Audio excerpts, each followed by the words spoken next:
Our exclusive interview with George Zimmerman's wife, Shellie. She sat down with investigative reporter Christi O'Connor, who's writing a book about the case. ABC's Gio Benitez is here with more. And Gio, this comes after Shellie struck a deal that will keep her out of jail for those perjury charges she faced. That's right. More on that in just a moment, George. For more than a year, she's lived in the shadows. But now Shellie Zimmerman wants to set the record straight, revealing that after living in hiding, at times in the woods, the couple's marriage may now be in trouble.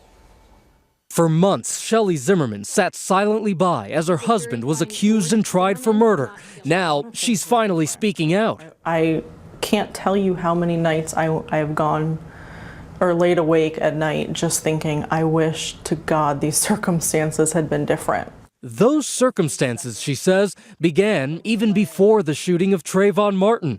Shellie says she can't explain what was going through George's head because she wasn't home that February night. I was staying at my father's house. We had gotten into an argument the night before, and I left. In an interview with Christi O'Connor, an investigative reporter writing a book on the trial, Shellie says she always believed George's story. Do you think George is capable of having profiled Trayvon and killed him on purpose? No. Why not? That's just not his way. And she stuck by him even as the death threats came, and they were forced to live in hiding. We have been pretty much gypsies for the past year and a half. We've lived in a 20-foot trailer in the woods, scared every night that someone was going to find us and that it would be horrific.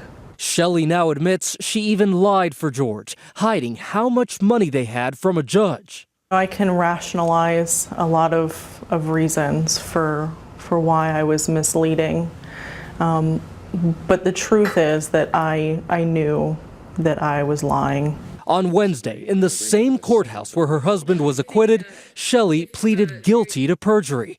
Yet he was not in court for her, something Shellie says she can't explain. Did you want him to be in court to support you?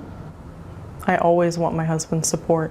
Since his acquittal in July, George has kept a low profile, fearful of revenge, with one glaring exception, a visit to a Florida gun manufacturing plant, the company that made the gun he used to kill Martin.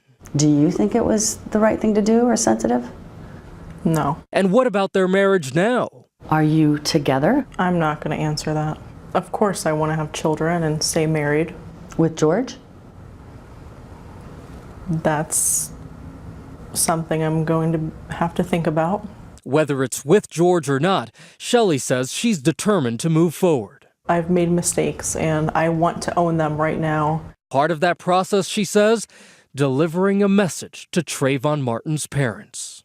I'm so deeply sorry for their loss.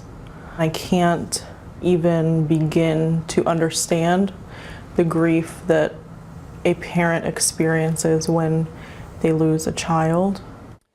And as part of her guilty plea, the judge sentenced Shellie to a year of probation and 100 hours of community service. In the interview, she says she hopes to do that with a Christian ministry. She's been dealing with a lot of pain. Okay, Gio, thanks very much. Thanks, Gio.